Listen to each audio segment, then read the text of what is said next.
Okay, so yesterday we are discussing about how to create a classes, right? So how to create a classes. This is yesterday our first classes. Yes. Okay, so once class is done, so class, what is nothing but a class actually? So class is basically, it is a container. Okay, it is a kind of container, so which will basically holds a set of business logic. Okay, so set of business logic.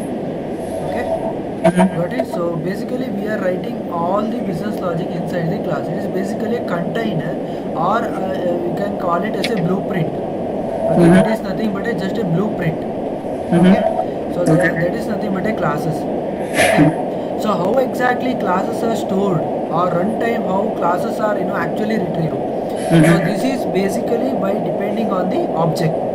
Okay, Okay. that's why I told you class is nothing but just a blueprint. Okay, in the real object, once you create a object, so the class will be really stored in the memory. Okay, and we can invoke that particular business logic by using a object. Clear?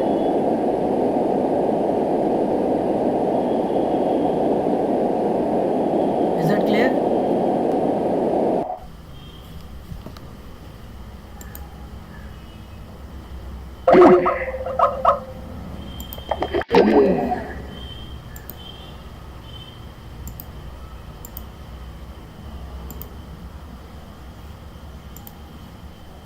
Yeah, so what we will say, so basically that's why we will call it as class is nothing but just a blueprint. Blueprint is nothing but it is a kind of, it is a sketch. So what exactly class should do, what and all business logic we have to place, everything we will put it in the class. Okay, that's why we will call it as a container. Okay, so how class can be invoked, or real time how it will be used, this is basically, so which will be used by using a object. Okay, so object, once you create a object, so basically that class will be get stored in the memory. Okay, and which all the business logic can be invoked by using that particular object. Okay, so that is actually a class and a object. Okay, so what is the object, so we'll discuss later. Okay, so first we'll go through about class in detail. Okay, so this is nothing but a class. So as we discussed, a public class and class name. Okay, public is nothing but access specifier, or it may be access modifier. Okay, so there will be other access modifier is there, like public is there, and global is there, private is there. Okay, protected is there. Okay, so these are nothing but different access modifier. Okay, what is nothing but access modifier, so we will discuss it a little bit later. Okay, so access modifier, basically, so who can able to access these particular classes. Okay, so let's say if you declare a class as a public, so basically who are there, what and all class we declared in this particular Salesforce are can be accessible. Okay, So whatever class we have declared as a public will be accessible by all the developers in the same org. correct, all the develop not only, not we can say developers. Users, I mean, all the users in that org. Correct, so not only user, actually some other class can invoke this particular class. Okay. So Okay. for example, if I have a public class, class A, and I have a class B, so from class B I can access this class A. Correct, so if you declare it as a public.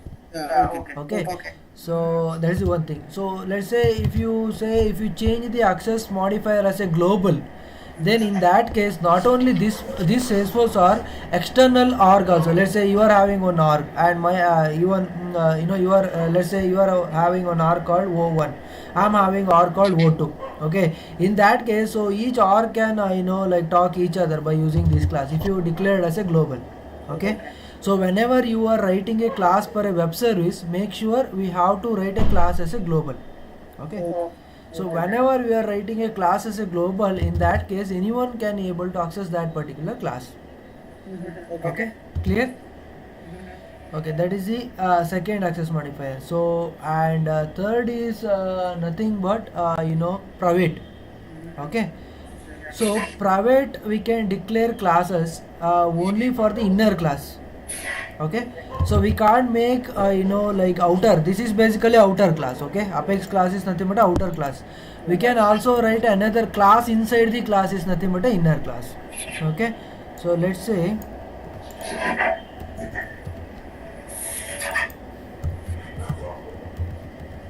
Okay, so this is basically inner class. Okay, so this is nothing but a outer class. Apex first class is nothing but a outer class. So this is basically inner class. Okay, so we can make by default inner class is nothing but a private. Okay, if you didn't declare any like access modifier by default it is a private. Okay, so even though we can explicitly make class as a public or we can make it as a private. Okay, this is a very important developer question. So can you possible to make class as a private? Okay, yes, we can make only inner class as a private, not the outer class, correct? Okay, And it is not specified then by default private. yes, correct. So by default it is a private. Okay. Clear? So private is something which is only accessible by the outer class, not beyond Correct, the not yes, correct. So this class can only be able to access that particular private class. So now other peoples could not it is not exposed to for other classes or some other methods or whatever it may be. Okay. So here's one question here, Suresh. So Yes. for example, this is first Apex class is public, okay? I'm accessing from second Apex class, this class, since it is public. So when I'm accessing this class on the other class, can I access this private class in the class from there? No. No. If you declare a class as a private, only outer class can access. Okay. In this situation, I declared as a public. In that case, other class can also able to access this particular class. But if it is public, then obviously it will be accessible. But it is private. So I have not declared any specifier. I just said class inner class 1. Okay. And I am accessing this first Apex class from the other class. So I am not able to access this particular class, right? Correct. Because it is a private. Okay. That's right. So we'll discuss how to access the inner class. Okay. So later of the session. Okay. So we'll move further for other concept called data types. What is nothing but a data types or what is nothing but a variables. Correct. Yeah. So what is nothing but a data type? Data types is nothing but it is a variable so which will hold the data temporarily. Correct. Let's say some of the while filling a form. Correct. So we are entering our name, username, password, date of birth, everything. Correct. So before storing into a database, so in our classes somewhere intermediary we have to store that particular data, right? Correct. So that thing, so basically we'll store it by using a variables. Okay, that's a variables. Variables are nothing but just for temporary storing of the data. Okay, so what is nothing but a data type actually? So data type, so which will define the type of data for that particular variable. Okay. Correct. Let's say for username maybe it is a varchar, correct? So it can store either a string or it may be alphanumeric. Yes. Correct. So in that case, so we have to explicitly mention the type of data. Correct. In that case, that is nothing but a string. Okay. Correct. String of the data type means it can hold a alphanumeric data. Correct. So string name. So this is nothing but a one variable. Okay. Name is nothing but a variable. String is nothing but a data type. Okay. Data type which will defines which type of data this particular variable can hold. Okay. Let's say age. So age is basically integer. Okay. So this variable can only hold an integer data. Okay. If you are trying to assign some other string variable, basically it will throw an error. Yes. Okay. So then date. Okay. This is nothing but a data type. Okay. Date is nothing but a data type. So these are the some different data types is there. I will share you some of other data type things also. So these three are basically important data type: string, integer, and date. Okay. So this is nothing but basically we will call it as a data type. You got it right? So data type is nothing but so which will define the type of data this particular variable can hold. Yes. Okay. So this is just declaring the variable. So declaring the variable. And how to use it, we will tell you later. Correct. So how to use it also I will tell later. So now I just declare the variable. How to define that variable? Defining is nothing but giving the value. Okay, Yes. so Using value it is means we nothing. are assigning that value to that variable. Correct. So assigning the value to that particular variable is nothing but defining. Okay. Yes. So we can just declare the variable and later up the point also we can define that particular variable, or in the, at a one shot, so we can declare and give a value for that particular variable. Let's say, so name is nothing but Joy. This is nothing but declare and defining a value. Okay. Let's say age is nothing but 32. Okay. Okay, so since it is an integer, so no need of giving a single quote. Okay, so similar to a date of birth. So date of birth, what's the date of birth? Let's say 2012, comma 06, comma 12, something like that. So this is nothing but defining a value for that particular variables. Okay. So this is clear, right? Yes. So now we'll remove this particular inner class. Okay, so now this is nothing but a classes, correct? So this is nothing but a classes. So now we understand about what is a class and how to declare and define a variable, correct? Yes. How to use this particular variable actually. So why these particular variables are required? Okay, and how to give a like value. Now just I gave as a John and 32, correct? Name as a John and age as a 32. These values are constant throughout the application. Okay. Correct. In some cases, so we want to pass a dynamic value. Correct. So in case we have to pass a dynamic value to these particular variables, how to do that actually? Okay. Correct. Let's say now I put it as John and 32. So let's say I am creating, two more, object. We'll talk what is the object. In that case, I want different values. Okay. How to assign value dynamically to these particular variables? That can be achieved by using a constructor. Okay. That is achieved by Constructor. constant. Okay. Constructor. Constructor. Okay. So that is basically achieved by a constructor. So what is nothing but a constructor? So constructor is basically for giving a value or assigning a value to a variables. So Okay. you can say like that when you want to pass a dynamic value to a variable at the runtime you use constructor, right? Correct, exactly. Okay, so how to create a constructor actually? What is nothing but a constructor, or it may be how to create a constructor. Okay, so constructor, so basically it has a same name. Okay, okay, constructor has a same name like a class name. Nothing but a first apex, right? So let's say public first apex. This is basically a constructor. Okay, so this is basically a constructor. Okay, it is just a no argument. It is, we will call it as a default constructor. Okay, so default constructor are one which it won't accept any parameter. If you see here, there is no parameter. This is basically, we will call it as a default constructor, or so we will call it as no argument constructor. Okay, no argument constructor. Okay, there is no argument here. So we are not passing any parameters or anything in that packet. Correct. So let's say we can write n number of constructor. Okay, so not only one, we can write n number of constructor. Okay, so now I will say string name, okay, comma integer.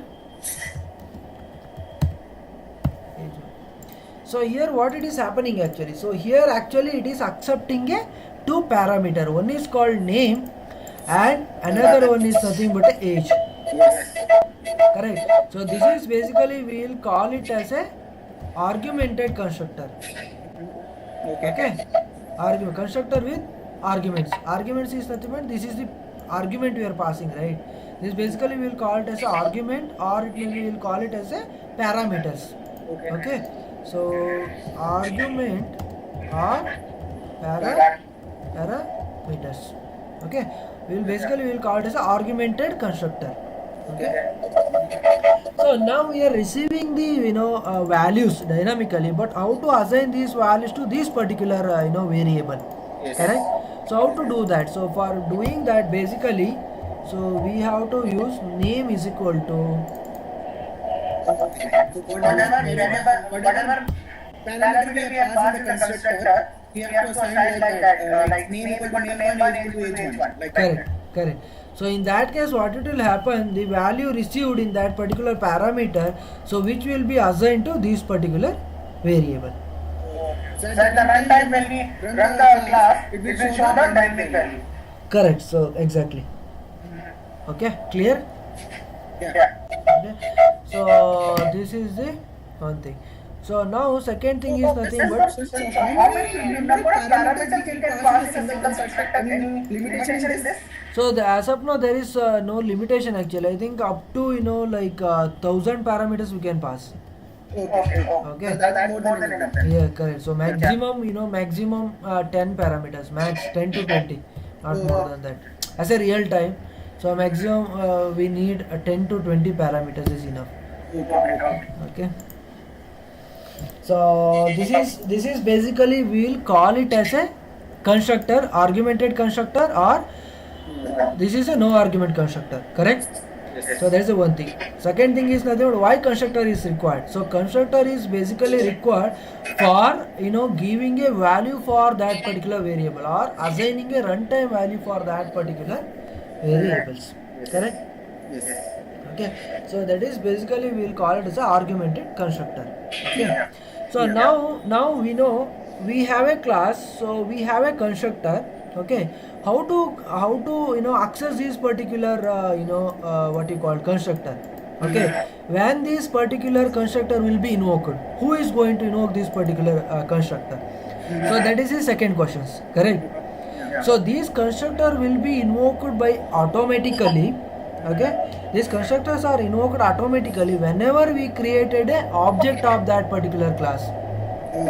Okay, whenever we created an object of that particular class, so constructors are going to invoke. Okay, so let me put some debug log.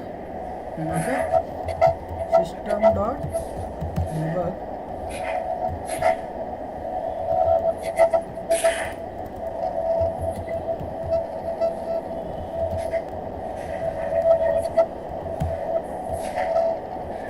Okay, so debug log is nothing but to trace the application flow. So it is like printing a statement when the class is run. Correct. Okay. So it is nothing but a just for tracing the application activity. Okay.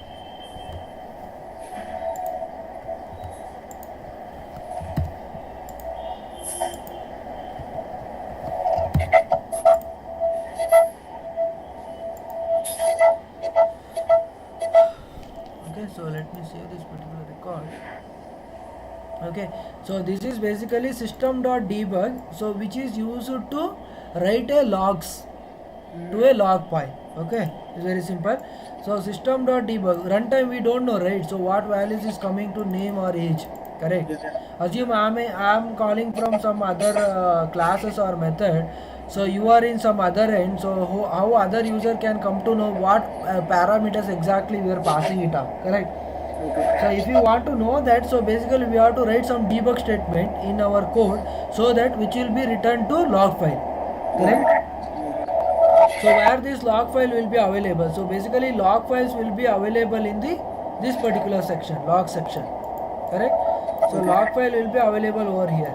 Okay, so click on logs. Okay, click on debug logs. Okay. So once you click on this particular debug log, okay, so this is a very important actually. So tracing, user trace flag. So whoever user is currently running, if you want to capture any one of his debug logs, basically we have to add those particular user over here.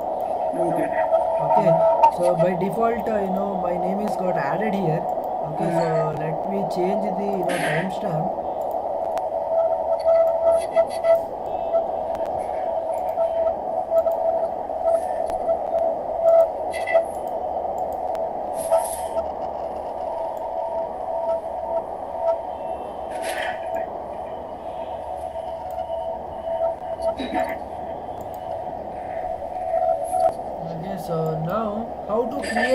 how to invoke this particular constructor now, correct?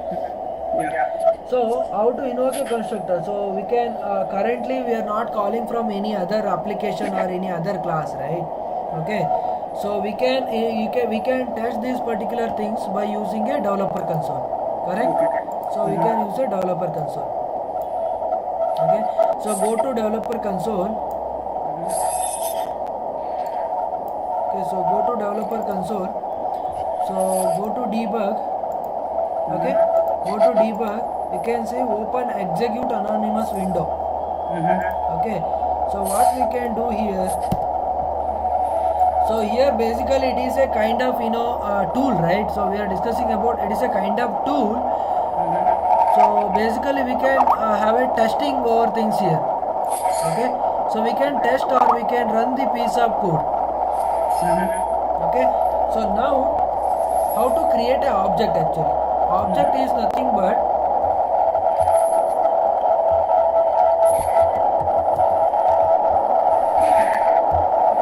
actually some lot of disturbance is coming. Some noisy. Yes. It's from my end or your end? Actually your end. Now it is not coming? No. Did you place some mobile or something nearby? What is not ringing? Let me place out little far. Now I am placing the Android. Now it's better somewhat. Yeah. Okay.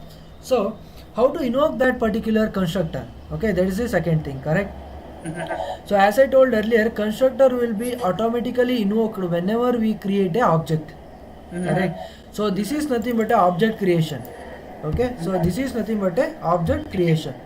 Okay, object creation. What is nothing but a object creation? Object creation is nothing but actually we are allocating a memory for that particular classes.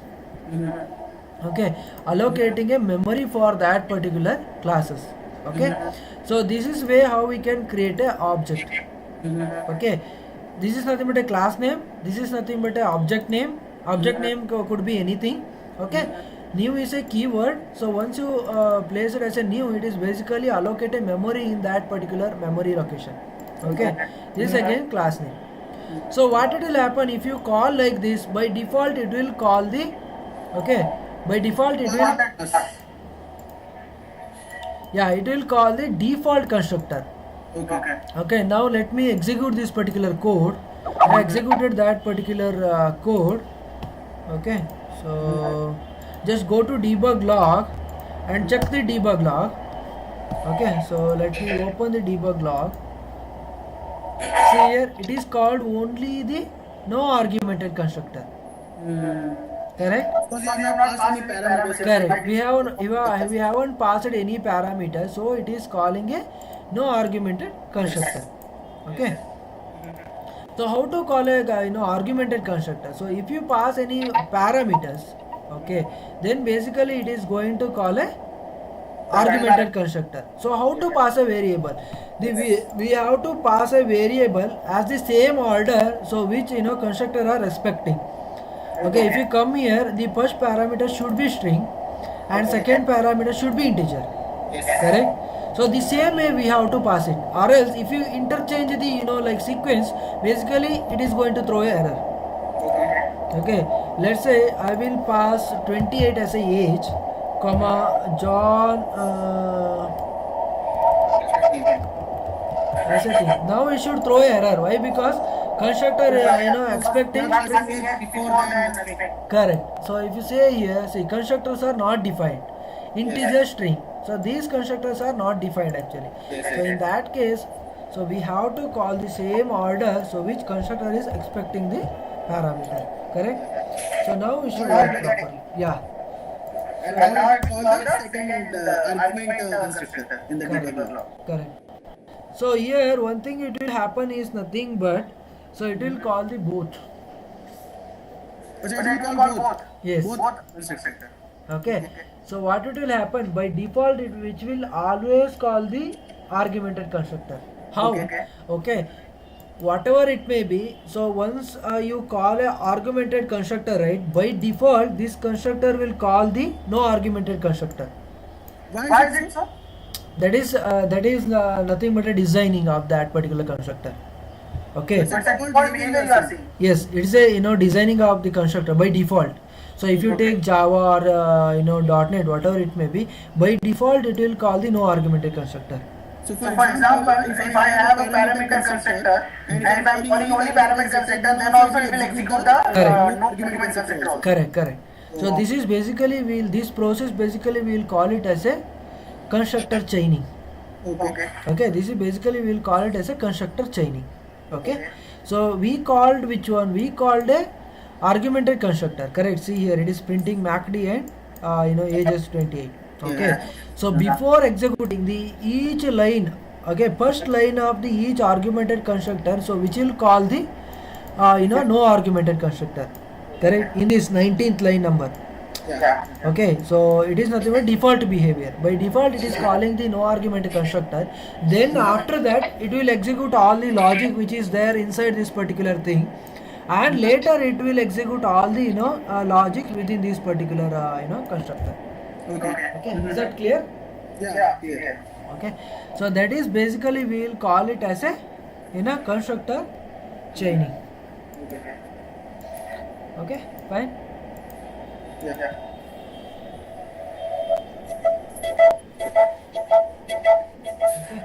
So this is about constructor. So we can this process we will call a constructor chaining. Okay, the one constructor is calling the another constructor. Correct. So this basically we will call it as a constructor chaining. Okay, and second concept is nothing but if you see here the constructor name for the both constructors are same, right? Yes. Constructor name is similar to a class name. There is no difference in that. Okay. How to invoke the constructor? Constructors are invoking by default whenever we create an object for that particular class. Correct? That is the second thing. Okay. And third thing is nothing but so since constructor names are same, parameters where passings are different. Correct? Yes. Okay. Here it is having no parameter. Here 2 parameters is there. We can create another constructor with the 10 parameters or so on. Okay, that one we will call it as a constructor overloading.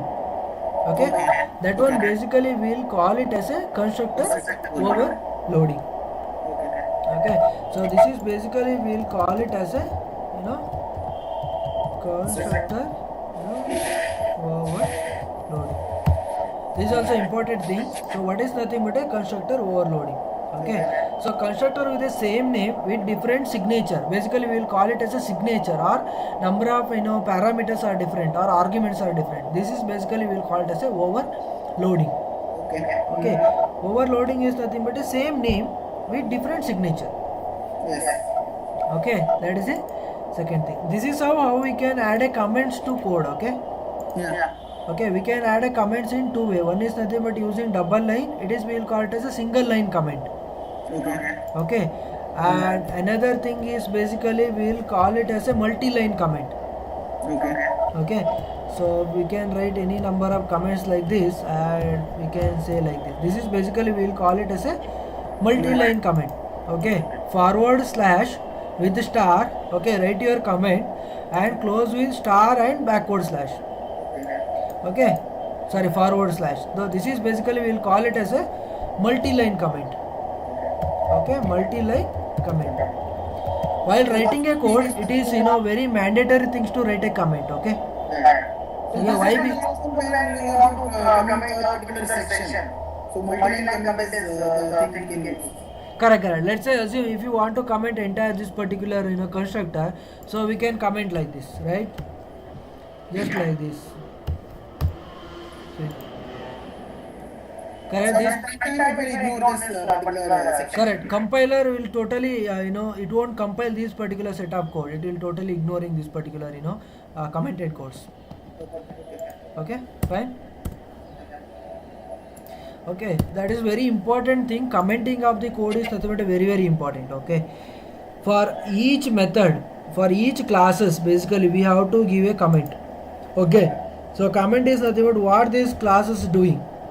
Okay, this class is used for this class is used for some blah functionality.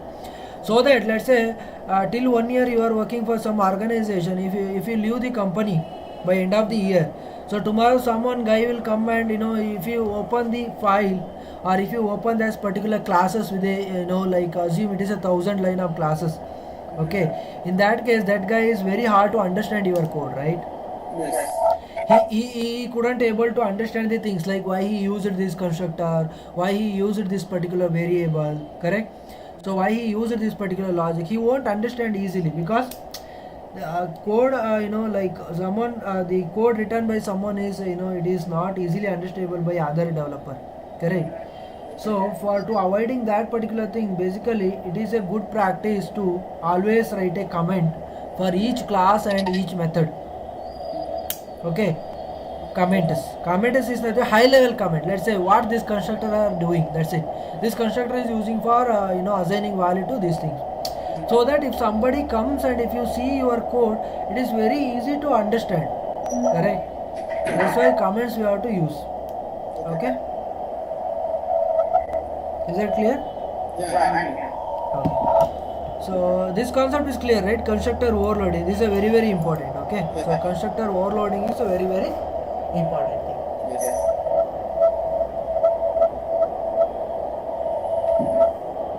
Okay, so now we know what is a class, how to create a class, okay, how to write a constructor, how to invoke a constructor.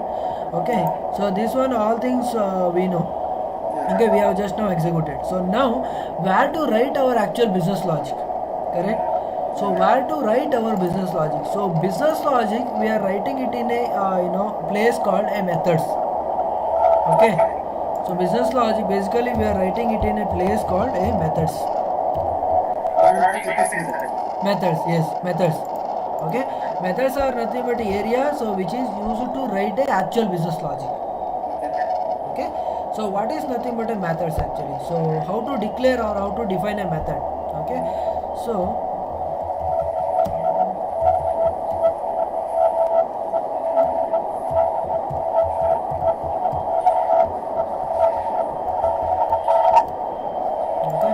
so this is basically a syntax which is used for Method.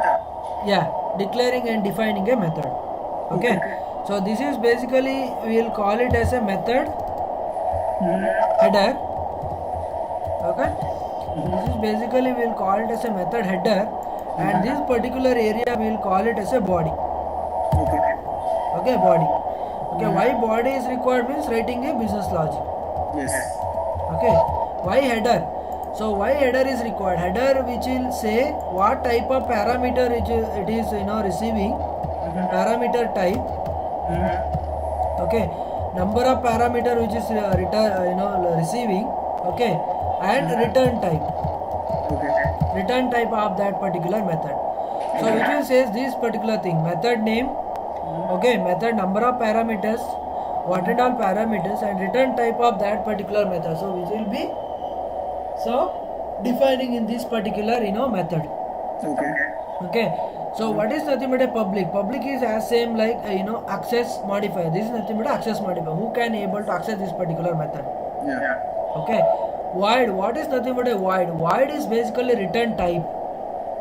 Okay, the return type is nothing but so what data we are returning back to the caller.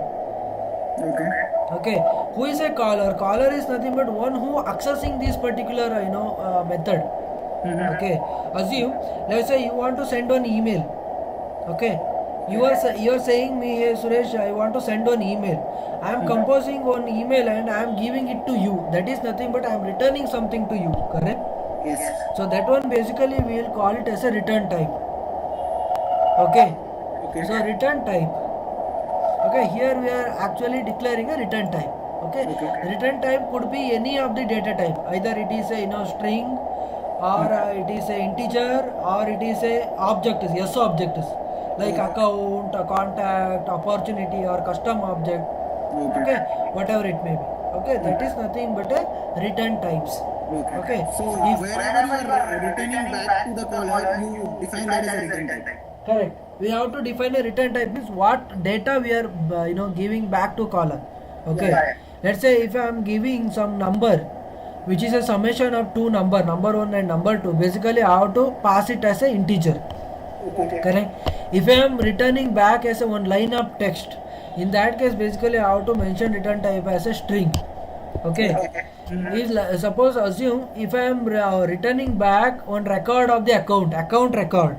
Okay. In that case the return type should be account, ACCOUNT, account. Okay. If it is a custom object, say employee, the return type of that particular thing is nothing but employee __ C. Okay. So on, that is nothing but a return type. We will discuss that one, how to use that particular thing. Okay. So this is clear, right? So void is nothing but whenever you don't want to return anything. Okay, let's say this method which will send one email, correct? So in that case, so no need to return anything to the caller, because definitely caller will come to know when he receive the email, right? So in that case, whenever we don't need to send any return type back to a caller, in that situation basically we are mentioning it as a void. Okay, in that case we are mentioning it as a void. Okay, void is nothing but a return types, basically method which will not return any specific data back to a caller. Clear? Yes. Okay, so this is nothing but a method. Okay, what this method will do, so let's say I will put another one debug statement. Okay, so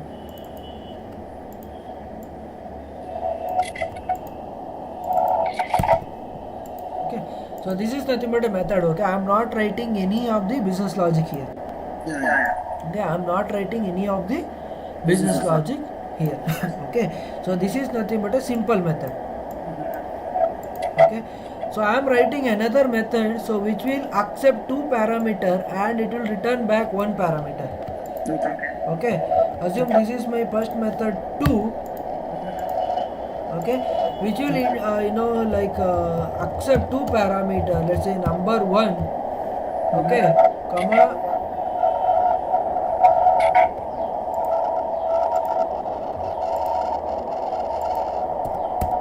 okay, so which is accepting two parameter, number 1 and number 2. Okay, and which is returning a sum. It should return a sum of those two numbers. Okay, correct. So in that case, what should be a return type? Return type should be integer, not a void, correct? Yes. Because I am returning something back to a caller. Yes. Okay, I am returning something back to a caller. So how to return back actually? Basically, for returning value back to a caller, basically we have to use a return statement. RETURN, return sum. Okay, we have to use this particular statement, return sum. Sum is nothing but a variable, which is the summation of number 1 and number 2. Okay, which is say integer. It should always return as an integer. Okay, so we have to mention this particular line. So if you are not mentioning that line, so it will throw error while saving the data. Okay, see here, non-void method might not return a value or might have a statement after return statement. In this case, it's a non-void, right? It should always have a return statement. Okay. So let's say save. It is saved now. Correct? Yes. Clear, right? Okay. So how to call this particular method, or it may be how to invoke these particular methods. Okay, how to invoke these particular methods. So for invoking method, basically we have to create a object. Okay. So we will do like whatever object we have created, so OBJJ. Correct. OBJJ dot first method. Like that. Exactly. How to invoke a method is nothing but, so we can invoke a method by using object. Okay. How to invoke a method? Object name dot method name. Okay. We have to use object name dot method name. Let's say I will say first method. Yes. In that case, so no need of passing any parameter required. Correct. So I am calling another method, say method name 2, but which will accept two parameter. Let's say 10, 20. Correct.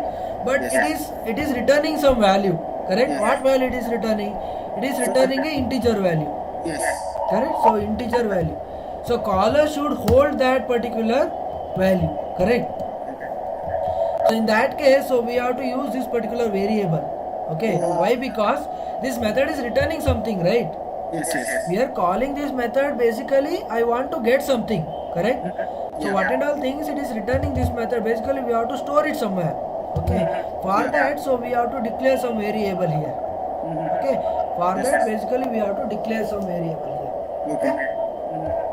So put some debug statement to check the this particular value. Okay, so this sum. Okay. So why plus is used, basically it will be dynamically substituting that value. Okay, that's why you are using plus sum. This is nothing but a string of lines. Okay, fine, clear? Yeah, clear. Okay, let me clear the debug logs. Yes. Okay, let me run this particular tab code. Okay, go back to debug statements.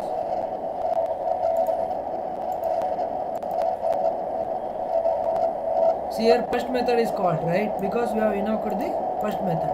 Correct? So second method, see, it is returning the sum is equal to 30. Yes. Correct? Why? Because so we are passing a parameters, and also along with that, so we are handling the return type of that particular thing. The data which is returning from that particular method is handled in this particular variable. Correct? This is basically how to call or how to invoke a Apex methods.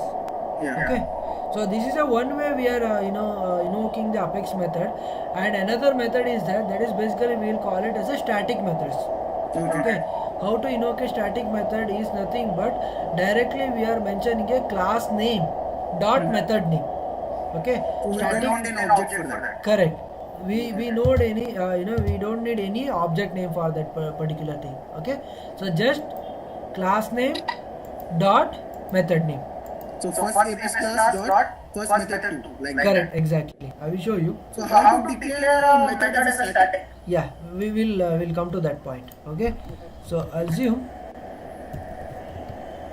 okay, public, there is a one keyword called static.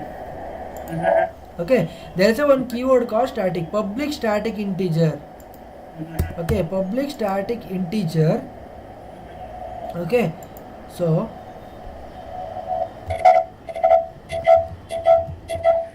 or else we can make it as plain also, no problem. Okay, if you are void, then basically we can use it as a void. Okay, so this is basically we will call it as a static methods.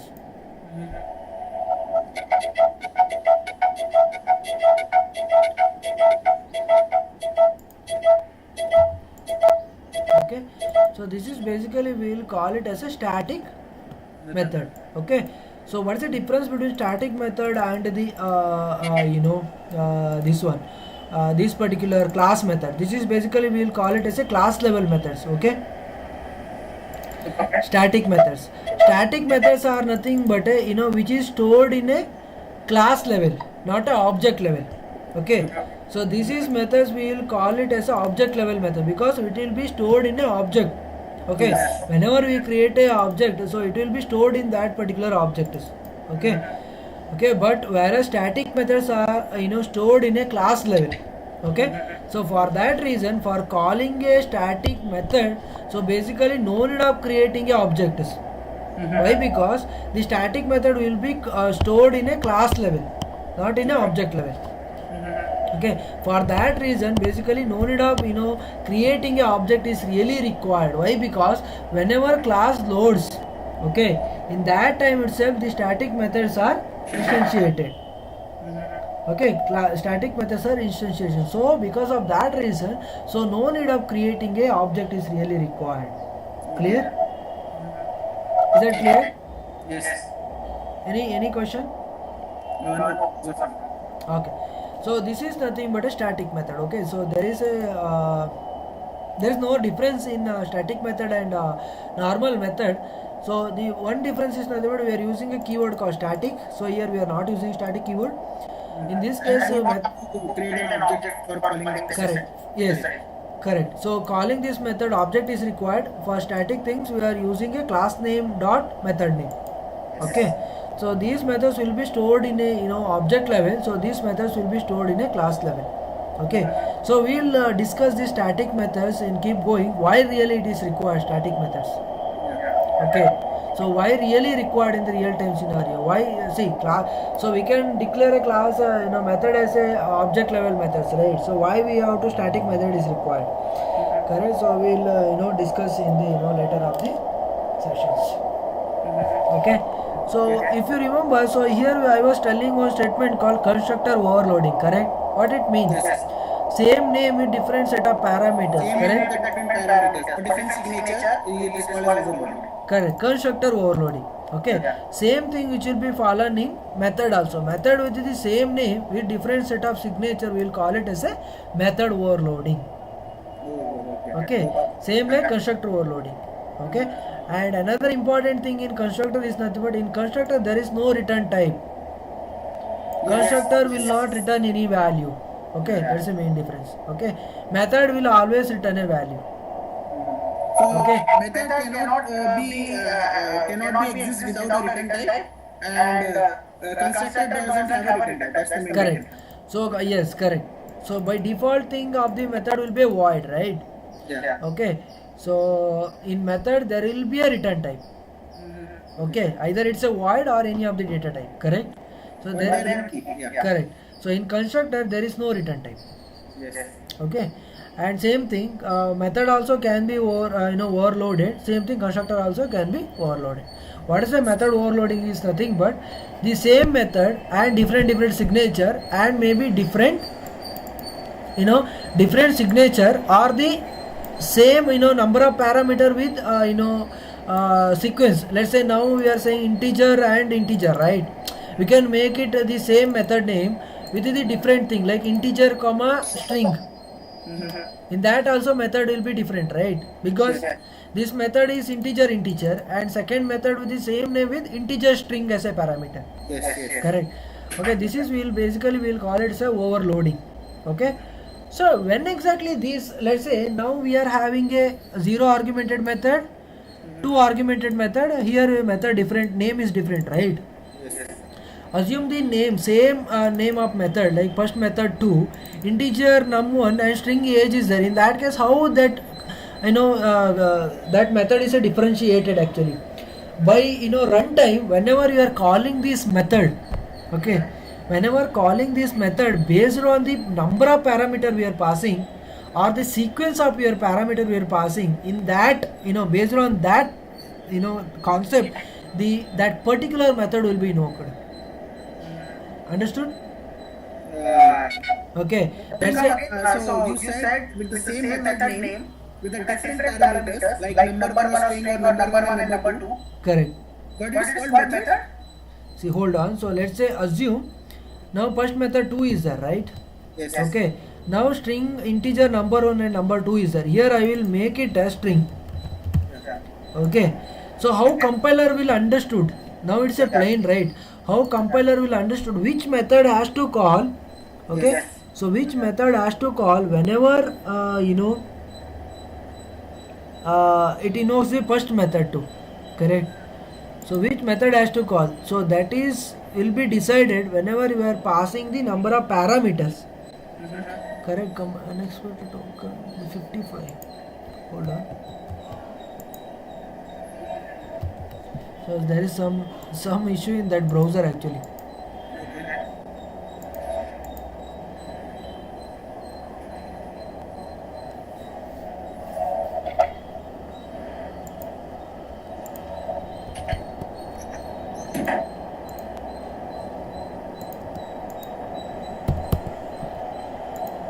Okay, so we'll remove something.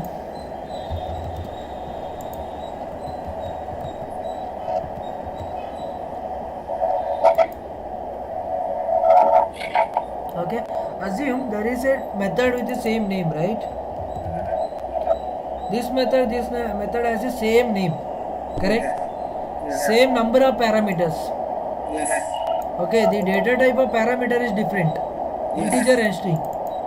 How these particular methods will be invoked? Let's say if I call first method 2, how it is invoked actually?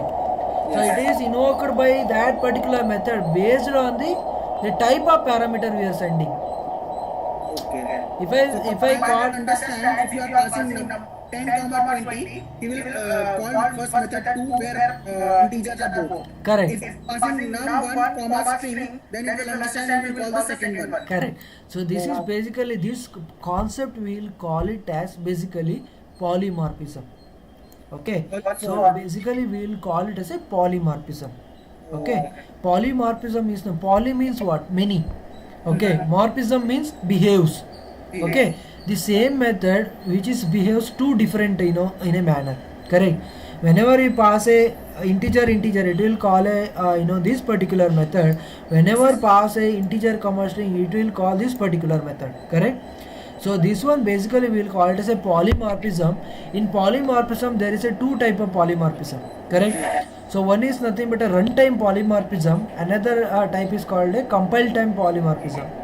Okay, this is basically runtime. Why? Because during a runtime of that particular method, so which will be invoked based on the number of parameters. Correct. So this is actually runtime. We'll call it as a runtime polymorphism. Okay, there's a one name concept, and same concept we'll call it a method overloading. Okay, clear?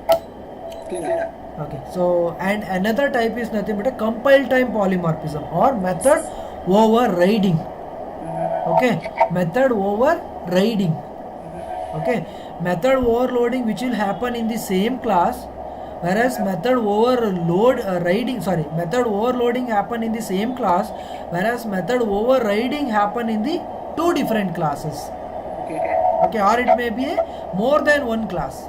Okay, which we will discuss tomorrow class, like what is a method overriding. Okay, before going to method overriding, so which we have to discuss one more concept called inheritance. Okay, inheritance. Okay, clear? Yeah. Any questions? Yeah, so one question, so you told me in the starting about the access modifier, right? Correct. So you told me about public, you told me about private, you told me about Global. Yes. What about this protected? How that works? What is That one we'll discuss tomorrow. So first we have to talk about inheritance. Okay. So protected, which can, let's say, if I make this class as a protected, okay, only the child class of this particular class can be called. Okay. So there is some different concept which we will discuss once we finish the inheritance. Okay. Other than anything else? No. Can you share some